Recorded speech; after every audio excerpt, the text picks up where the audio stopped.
बच्चों देखिए, अगला आपका टॉपिक है वर्ग 16 के तत्व। ठीक है, जैसा कि आप जानते हैं वर्ग 16 के तत्व यानी कि दीर्घाकार आवर्त सारणी के वर्ग 6A या 16 में स्थित तत्वों के बारे में बात हो रही है। तो इसमें कौन कौन से तत्व होते हैं, जैसे कि oxygen, sulphur, selenium, tellurium, polonium आदि जो है ये सब क्या है, ऑक्सीजन परिवार के तत्व हैं। पोलोनियम को छोड़कर शेष सभी तत्व जो हैं वो सामूहिक रूप से क्या कहलाते हैं, कैल्कोजेंस कहलाते हैं। कैल्कोजेंस कहलाते हैं क्योंकि धातुएं प्रायः इन्हीं तत्वों के यौगिकों के रूप में सामान्यतः पाई जाती हैं। ठीक है, इसलिए ये क्या कहलाते हैं, कैल्कोजेंस कहलाते हैं, केवल पोलोनियम को छोड़कर। ठीक है, पृथ्वी पर अन्य तत्वों की अपेक्षा ऑक्सीजन सर्वाधिक मात्रा में पाए जाने वाला तत्व है। और सिलिकॉन जो है, सिलिकॉन की भूपर्पटी में उपस्थिति ऑक्सीजन के बाद सेकंड नंबर पे आती है। तो सबसे ज़्यादा जो पृथ्वी में अन्य तत्वों की अपेक्षा सबसे ज़्यादा पाए जाने वाला तत्व कौन सा है, ऑक्सीजन है ना। और सेकंड नंबर पे क्या प्राप्त होता है भूपर्पटी से, मतलब पृथ्वी के ऊपर वाली परत से क्या प्राप्त होता है, मिट्टी में सिलिकॉन प्राप्त होती है। तो सेकंड नंबर पे ऑक्सीजन के बाद क्या आता है, सिलिकॉन। ठीक है, तो ऑक्सीजन परिवार के तत्वों में जो तत्व पृथ्वी पर सबसे ज़्यादा पाया जाता है वो क्या है, ऑक्सीजन है। ठीक है, क्या है, ऑक्सीजन है। इसके अतिरिक्त देखिए इसकी उपलब्धता के बारे में आप जान लीजिए। ऑक्सीजन, जैसा कि मैंने अभी आपको बताया कि ऑक्सीजन जो है पृथ्वी पर पाए जाने वाला सर्वाधिक पाए जाने वाला तत्व होता है। ठीक है, लेकिन आप वायुमंडल में देखेंगे तो आप देखते हैं कि जो ऑक्सीजन होती है वो वायु में 21% तक होती है, आयतन के रूप में कितनी, 21% तक। जैसा कि आप जानते हैं कि वायुमंडल में नाइट्रोजन जो है वो 78% तक होती है और ऑक्सीजन कितनी होती है, 21% तक होती है ना। और ये जो ऑक्सीजन है, अगर आप द्रव्यमान के प्रतिशत के रूप में देखेंगे तो लगभग 23% तक जो है ऑक्सीजन पाई जाती है। इसके अतिरिक्त अगर आप समुद्र में बात करें, ये तो हो गई वायुमंडल में बात, और समुद्र में यदि आप बात करें तो लगभग 89% तक जो है समुद्र में ऑक्सीजन प्रेजेंट रहती है। और जो भूपर्पटी है, खनिजों के रूप में जैसे कि सिलिकेट्स हैं, नाइट्रेट हैं, ऑक्साइड हैं, इन खनिजों के रूप में लगभग 46.6% तक जो है ऑक्सीजन पृथ्वी पर पाई जाती है। और जो वायुमंडल की समस्त ऑक्सीजन है वो प्रकाश संश्लेषण की क्रिया के द्वारा बनती है। लगभग समस्त ऑक्सीजन जो वायुमंडल की है वो किसके द्वारा प्राप्त होती है, प्रकाश संश्लेषण की क्रिया के द्वारा।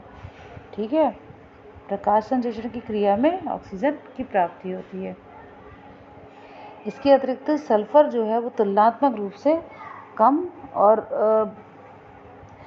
तुलनात्मक रूप से ऑक्सीजन के कम पाया जाता है, लेकिन फिर भी एक थोड़ा बहुतायत में लगभग 0.052% तक ये जो है पाया जाता है। और मुक्त और संयुक्त दोनों ही अवस्थाओं में पाया जाता है, जैसे कि सल्फाइड अयस्कों के रूप में, कॉपर, सिल्वर और मरकरी के सल्फाइड के रूप में भी ये पाया जाता है। तो मतलब लगभग 0.05% जो है ये पाया जाता है प्रकृति में, किसके रूप में, मुक्त और संयुक्त दोनों अवस्थाओं के रूप में। इसके अतिरिक्त जो सेलेनियम है और टेल्यूरियम, पोलोनियम, ये दुर्लभ तत्व हैं। इनमें पोलोनियम जो है एक रेडियो एक्टिव तत्व होता है। पोलोनियम कैसा है, रेडियो एक्टिव तत्व होता है। ठीक है, अच्छा, इसके अतिरिक्त जो ऑक्सीजन है इसके बारे में यदि हम और बात करें तो आप जानते हो कि जो समुद्री जीव जंतु होते हैं वो अपने श्वसन में ऑक्सीजन को लेते हैं। तो कैसे लेते हैं, जो जल में घुली हुई ऑक्सीजन होती है उसके रूप में लेते हैं।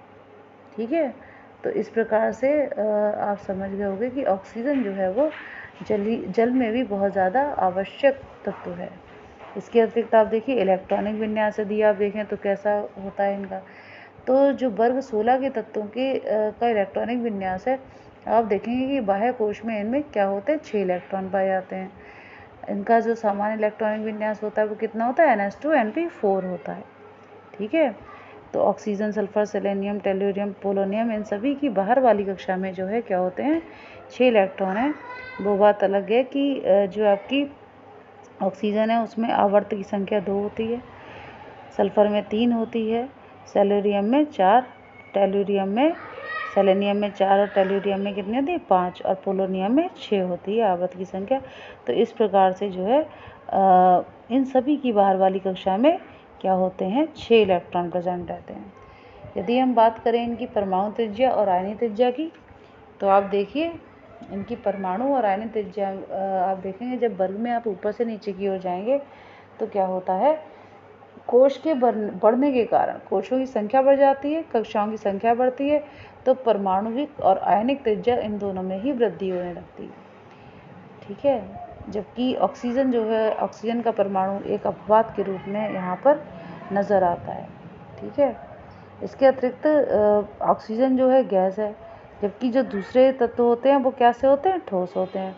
ऑक्सीजन आप जानते हैं कि ऑक्सीजन का अणु कैसा होता है, द्विपरमाणुविक अणु होता है, जबकि सल्फर के अणु में 8 परमाणु होते हैं। कितने परमाणु होते हैं, 8 परमाणु होते हैं। सल्फर जो है आप देखिए अगर देखेंगे तो सल्फर जो है वो 8 परमाणुओं के साथ एक सिकुड़ी हुई रिंग संरचना बनाता है। कैसी संरचना बनाता है, रिंग जैसी संरचना बनाता है। जैसा कि आप देखें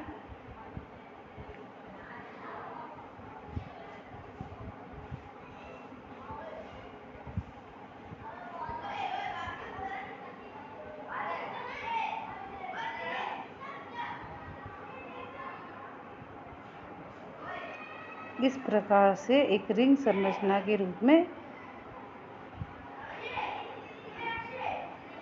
रिंग संरचना के रूप में सल्फर जो है 8 परमाणुओं के साथ एक अणु के रूप में प्रेजेंट रहता है। तो आप समझ गए कि सल्फर जो है, सल्फर के अणु में 8 परमाणु प्रेजेंट रहते हैं। ठीक है, इसके अतिरिक्त 8 परमाणुओं की रिंग में रहने की प्रवृत्ति सल्फर में सर्वाधिक होती है तथा यह प्रवृत्ति वर्ग में नीचे जाने पर घटती जाती है। सल्फर अणु जो है वो अष्ट परमाणुविक रचना जो है प्रदर्शित करता है और S8 का जो अणु भार होता है वो 256 होता है और ऑक्सीजन की जो द्विपरमाणुविक संरचना होती है उसका अणु भार कितना होता है 32 होता है ना। तो 32 होता है, इसके कारण जो है सल्फर कैसा होता है ठोस होता है और ऑक्सीजन कैसी होती है गैस होती है। क्योंकि जब परमाणु ज़्यादा हो जाते हैं तो जब आप देख रहे हैं कि परमाणु ज़्यादा होने से क्या हो गया, अणुभार बढ़ गया। जब अणुभार बढ़ गया तो क्या होता है, सल्फर में अंतर आणविक जो बल होता है वो बहुत अधिक हो जाता है और बहुत अधिक हो जाने के कारण क्या होता है, इसका ये जो भौतिक अवस्था है सल्फर की वो कैसी हो जाती है, ठोस हो जाती है। जबकि ऑक्सीजन का आप देख रहे हैं अणुभार कितना है 32 है, तो इसकी जो भौतिक अवस्था है वो कैसी रहती है, गैस के रूप में रहती है। ठीक है, तो इसके अतिरिक्त आप ये समझ गए होंगे कि परमाणु त्रिज्या जो है वो कैसी होती है, जब आप ऊपर से नीचे की ओर बढ़ते हैं तो लगातार बढ़ती जाती है ऑक्सीजन के रिस्पॉन्स को छोड़कर। मतलब ऊपर से नीचे आप किसी वर्ग में जाएंगे तो क्या होगा, लगातार परमाणु त्रिज्या जो है बढ़ती जाएगी। और जब भी आप किसी आवर्त में बाएं से दाएं जाते हैं तो आपको पता है कि परमाणु त्रिज्या कैसी होती जाती है, कम होती जाती है। ठीक है, कोशों की संख्या जैसे जैसे बढ़ती चली जाती है वैसे वैसे परमाणु त्रिज्या बढ़ती जाती है। लेकिन जैसे आप एक ही कोश में जो है जब किसी वर्ग में बाएं से दाएं जाते हैं तो परमाणु त्रिज्या घटती जाती है, क्योंकि अट्रैक्शन जो है वो नाभिक का लास्ट ऑर्बिट में इलेक्ट्रॉनों की संख्या बढ़ने के कारण बढ़ता जाता है। इसके अतिरिक्त अगर हम आयनन एंथैल्पी की बात करें तो आयनन एंथैल्पी जो है वर्ग में नीचे से नीचे की ओर जाएंगे आप तो क्या होगा, कम होगी। जैसा कि आप जानते हैं कि जब बाएं से दाएं जाते हैं तो क्या होता है, आयनन एंथैल्पी का मान बढ़ता जाता है। और इसी कारण जो है जब आप किसी भी समूह में ऊपर से नीचे की ओर जाते हैं तो परमाणु के आकार में वृद्धि हो रही है तो क्या होता है, आयनन एंथैल्पी में कमी होने लगती है। इसके अतिरिक्त आप इलेक्ट्रॉन लब्धि एंथैल्पी के बारे में समझ लीजिए कि ऑक्सीजन परमाणु की सुसंबद्ध प्रकृति के कारण इलेक्ट्रॉन एंथैल्पी जो होती है सल्फर की अपेक्षा जो है कम ऋणात्मक होती है। कैसी होती है, कम ऋणात्मक सल्फर की अपेक्षा। और यदि हम विद्युत ऋणात्मकता की बात करें तो विद्युत ऋणात्मकता जो है वो फ्लोरीन के बाद ऑक्सीजन की विद्युत ऋणात्मकता का मान सब तत्वों में सब तत्वों से उच्चतम होता है। ठीक है, मतलब फ्लोरीन के बाद जो ऑक्सीजन की विद्युत ऋणात्मकता का मान है वो सब तत्वों से ज़्यादा होता है। और वर्ग में परमाणु क्रमांक में वृद्धि के साथ विद्युत ऋणात्मकता में क्या होती है, कमी आती जाती है। ठीक है, जैसे जैसे आप परमाणु क्रमांक की वृद्धि होती है वर्ग में, किसी भी वर्ग में ऊपर से नीचे जाने पर, तो क्या होता है, विद्युत ऋणात्मकता धीरे धीरे घटती चली जाती है। तो ये जो है आपके क्या हो गए, वर्ग 16 जो समूह है उसके आपके कुछ गुणों के बारे में मैंने आपको समझाया है। अब मुझे लगता है कि आपको ये समझ में आ गया होगा।